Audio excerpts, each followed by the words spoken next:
See this big line up here? We're not going to wait for these dudes, we're just going to chop them. Chop them! Chop them up! Alright, see you later. Out of there.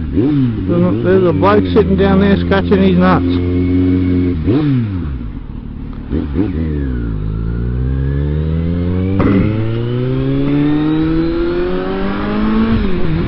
What we're going to talk about is bikers versus the SUV in New York, where there's a pack of riders, probably, I reckon, easy 100 of them probably. They're taking up the 3 lanes of the expressway, and a Range Rover gets in the middle of them there, gets caught up in there. They're taking up the three lanes of bikers, so he can't really do anything. And one biker is there, and then he takes his hand off the throttle and looks like that back behind himself, and the Range Rover hits him from behind with the Range Rover's left hand side and knocks him over. So all the other bikers proceed to brake check the Range Rover and make him stop, which I think he's going to stop anyway.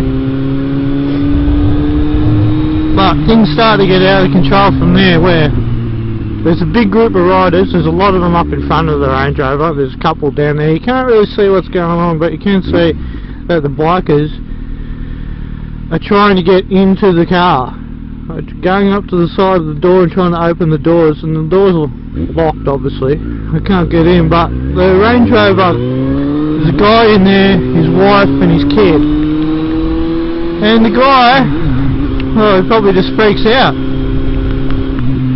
Don't you love rain? Don't you love the rain when you don't have any rain gear on? I'm smart. Anyway, the Range Rover takes off and proceeds to hit 3 motorcycles straight away, runs over them. I'm pretty sure one guy isn't walking yet, and there was a rider there. And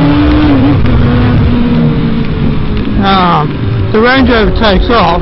The other bikes try and they do chase him. You can catch him on a motocross bike, really, can't you? What's the Range Rover going to do? You can only go so far until you get hit some more traffic. But you know, the people are blaming the Range Rover driver for running over the bikers, and then there's probably car drivers that are blaming the bikers for doing what they've done. But just a lot of people made a lot of silly mistakes that day there.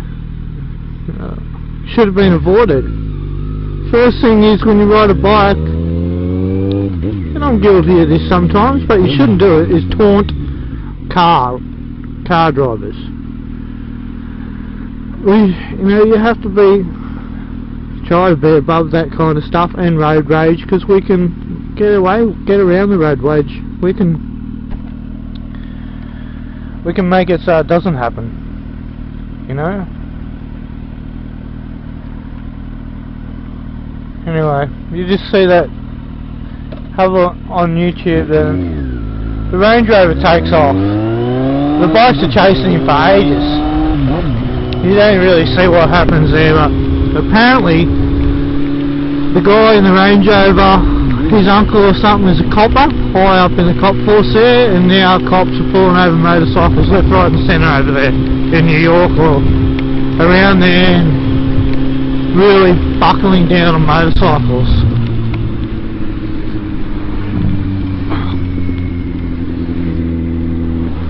I just want to know what your thoughts are on the whole thing. Do you support the bike riders, or do you support the Range Rover driver? If I was a Range Rover driver and there's like 50 motorbikes in front of me, and the dudes are trying to come up the side of my car, even if they didn't try and open the doors, who knows if they don't have a gun?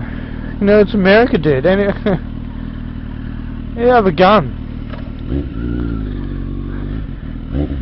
That's probably why he shit himself and took off like he did. He just hit those dudes, man, and just took off like a motherfucker.